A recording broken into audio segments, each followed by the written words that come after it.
Welcome to the Metal Prognosis. My name is Lee, and this is about the 5th or 6th take that I've tried to do this intro with because I'm having a very bad stuttering day today. So let's see how this take goes. So for this video, we're going to do something slightly different.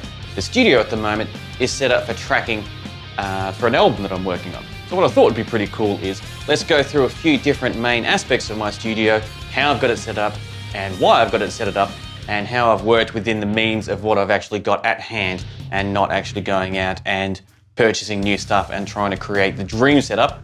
Instead, doing a setup that's going to work and get me through it. So let's cue that cartoon intro and get to the talking and the fun part.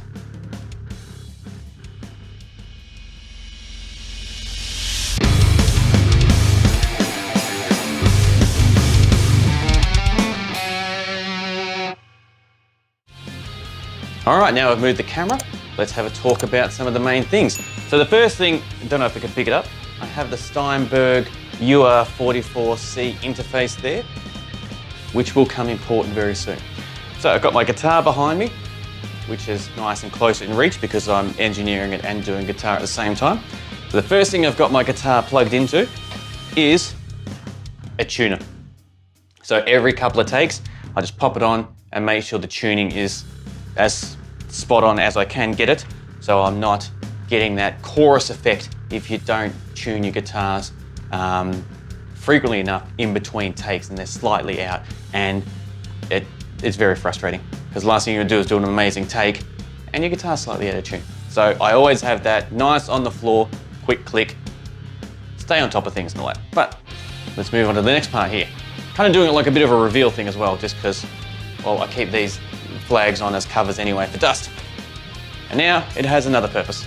So we have my mixing desk here, my Yamaha, which is pretty cool.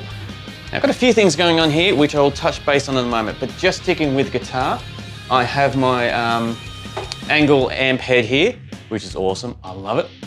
I did another video on it where I kind of showed this setup and I've kept to it because it's worked friggin' spectacularly. So I've got the guitar running through the tuner, very wise, very good, highly recommend doing it for any recording.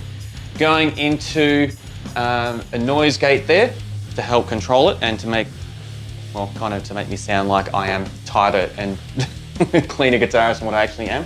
And it helps clean up a lot of the unwanted noise.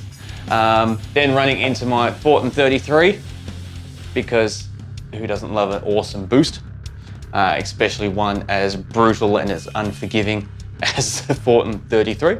And I also have my Donna noise killer here running through the effects loop to help get rid of just the amp hiss that just resonates there when you've got so much stuff pumping pretty hard. So I'll take a picture and put it up on screen, hopefully now. There you go, future Lee for the editing. And as you can see, my input gain is actually pretty low. I don't have it running that high because I want it to have a little bit dry, and I'll show you an example of my guitars in a minute before we move on to the next section so you can hear it, to really give it that raw, rough type of aggression that I love and not have it overly saturated. My settings are just they are what they are for the thing. Make sure there's no reverb because I don't want any reverb being captured in the actual recording. I want to keep it as dry as possible. And if I'm going to add any reverb or any other effects, I like to do that post so I've got control over it. That's all pretty self-explanatory. So I have the amp running the speakers out, not going into my speakers that are down below here, which I don't think is in the camera frame, my 2x4 cabinet that I have there. I've got it running into my 2 notes load box there, which is awesome. So it goes straight from here into my load box. Then I've got it running it through my mic line in my Yamaha because I've got the phantom power, which powers it as well, which I find convenient because it saves me having one more power cable I have to cross over there, because the more power cables you have and the more leads and all that, because as you have to see, I've got a fair bit here, you can very, very easily create unwanted hum and hiss that can absolutely drive you crazy. And I've worked in studios before, other ones, a lot larger ones, like commercial ones where that's happened and trying to chase back to see where a power line has crossed a cable the wrong way, or not really the wrong way, but in a way that it's affected it negatively, is not a good day in the office. I will tell you that. If you haven't experienced it, I do not recommend it, even for coaching and learning purposes. Avoid it if you can. So I have everything set very, very straightforward here. There's no gain in going through post, the two notes here, because I really want to keep it as pumping the amp and getting that characteristics as much as I can out of it. And I don't really want to alter anything of that there. And I don't need to, there's enough oomph and power coming through there. So that's pretty much that. Pretty cool, very brutal result. So let's do a quick sample of that now, of what that sounds like, before we move on to what I think is a more unique type of setup. Definitely something along the lines of you work with what you have. And let's get into that right now.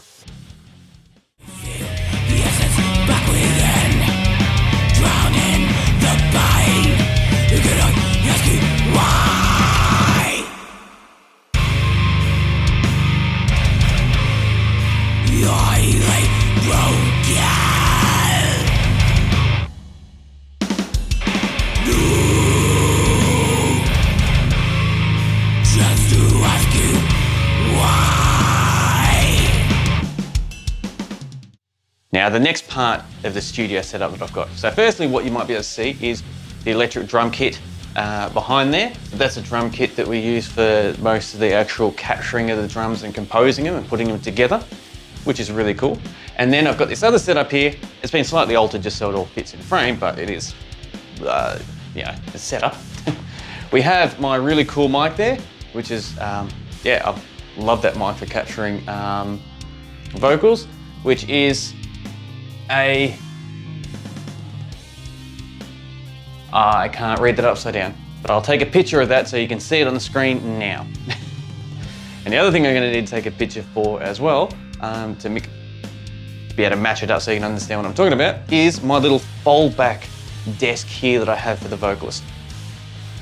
So let me talk you through this, because this was a really fun and interesting challenge. So the vocalist I'm working with, she's an amazing vocalist, but she wanted something very specific. And I wanted to make it as comfortable as I could for her, as you do with any muso that's coming into the studio and working with you. So what I created was this fold-back area for her to control herself. So firstly, she wanted to have a lot of reverb in her vocals while she was listening back. Now I didn't want to muck around too much with Cubase, getting reverb on there temporarily, turning it off and on so I can hear it, and plus, I didn't want to be clouded with as much reverb coming through the mix as I was listening back to it, because stuff might be there that I don't hear or don't notice because it's all clouded and buried, for lack of a better term. I want to hear it nice and dry and extremely crisp. But to make the vocalist happy, I conjured up this. I had my, my DNA guitar effects, and all I did was I got a vocal patch there that you can see.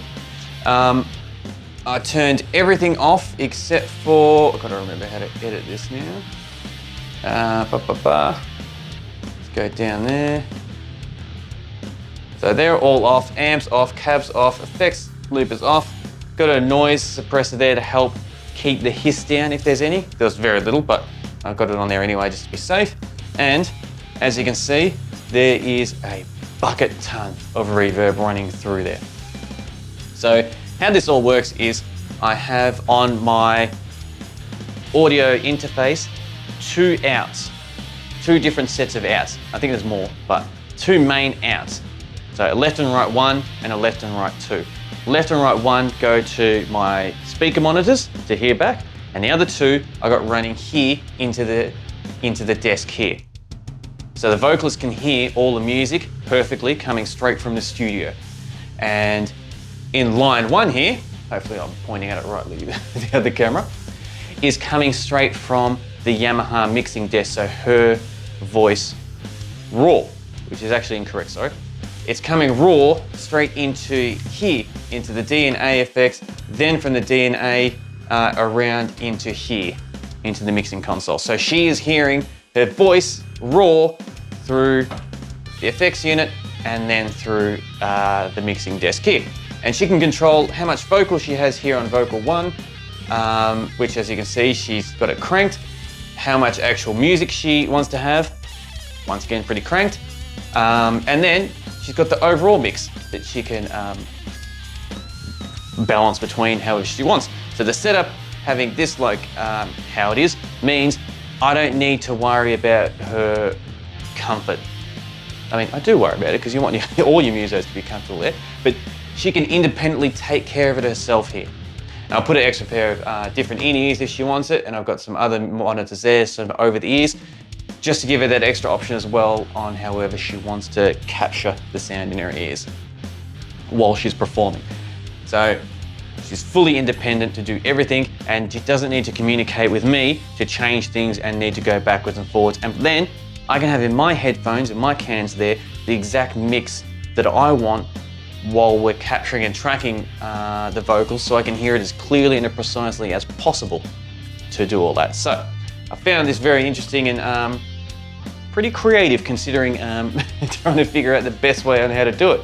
And when I saw this as an option, I absolutely jumped towards it and did it. Because this little desk doesn't have an insert, so I couldn't do an insert reverb through one of my other rack effects units over there. And I had all this ready to rock and roll. It wasn't ready to rock and roll, it was for other things. This is a guitar effects unit, so it wasn't ready to rock and roll for vocals, but it worked absolutely amazingly all the same. So that was absolutely awesome how that worked. So yeah, let's move on to the next angle. So another couple of key points just to cover everything, or the majority. I'm always going to forget something. It's going to happen, and you'll comment on it, and I'll probably give you a thumbs up going, you are correct, is recording the bass. So the bass, I go straight into my Yamaha. It's allocated to channel 3 for the bass. And I like to, that's, I don't know, a very old school way of approaching it, where my desk, I always have vocals 1, guitars 2, bass on 3. So I run straight dry in there, and then run my neural DSP dark glass interface there to give it that big body type of dynamic sound that I love. I do have a couple of different ideas for bass, all post though, so I don't have to actually re-record it, but just different sounds and all that I'll probably share with everyone here when I actually do it, because I think it's going to be interesting. The actual fallbacks that I have as an engineer when I'm doing guitar or mainly vocals, when the vocalist is doing their thing. I'm pointing over there to the actual microphone because now you've seen a studio. Hopefully you can connect that to go, yep, that's where that's located. I'm not just pointing out into the near far distance of the nothingness. Is I just have cans running straight from my audio interface. There's not much really to show there because it being a desk audio interface is extremely convenient because it's easy to chuck in headphones or to alter anything right there and there compared to some other studios with huge consoles where a little bit more challenging and a little bit more stages and steps that you need to within the chain to be able to do stuff. So yeah, one other thing I will bring up on the vocals using the guitar effects unit to create the reverb for the vocalist's fallback is I actually did pick up for her and the band, this hasn't even been opened yet, the TC Hellion effects thing. Hopefully that's picking it up okay, which is really cool, which she can use for the fallback as well. Her name's Ivana. So Ivana is more than welcome to use this instead of the guitar effects unit if she likes. No problem at all. It affects me zero. So whatever the vocalist wants for them to be able to perform their best, give it to them. They need coffee, they need cigarettes, they need whatever. Prefer they don't smoke in the studio, but as in the attitude of if that what makes it get you the best results, so be it. But if they don't want to use that for recording or they're happy with that, this is definitely going to come in really handy for rehearsing and things like that when the band get to that stage after recording. Because yeah, when you go into rehearsal rooms and all that, the vocals are pretty dry and raw, and she can really help find her comfort zone with this to help bring the sound and all that, just like I do when, as a guitarist, finding all the different pedals and the chains that I need to do that. This is the same thing like for vocals. So yeah, but I didn't get this in till I think a week after we started tracking on the actual vocals. So hence why I still need to go through with my guitar effects unit to create the foldback there. So that is it. That is a quick tour of the state of this studio at the moment since I'm tracking for an album, which is awesome and extremely exciting and re-energizing for me to be a part of and to join, because I absolutely love it.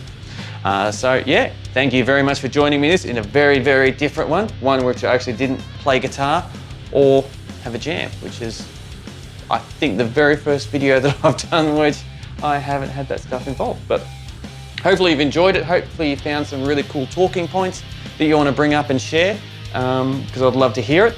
And yeah, thoroughly look forward to chatting with you next time. And next time, when I do some pedal stuff, because I do have some other stuff that I want to run through, I've got a little list of things, and there's been lots of really, really cool suggestions in the comments from other videos that I'm really inspired to do as well. I'm going to see how I'm going to set it up, because while I'm tracking, I don't want to change any of this, which means I'm going to probably set up a temporary table here and use some of the higher channels that don't have an allocation yet, because I'm just fussy and a little bit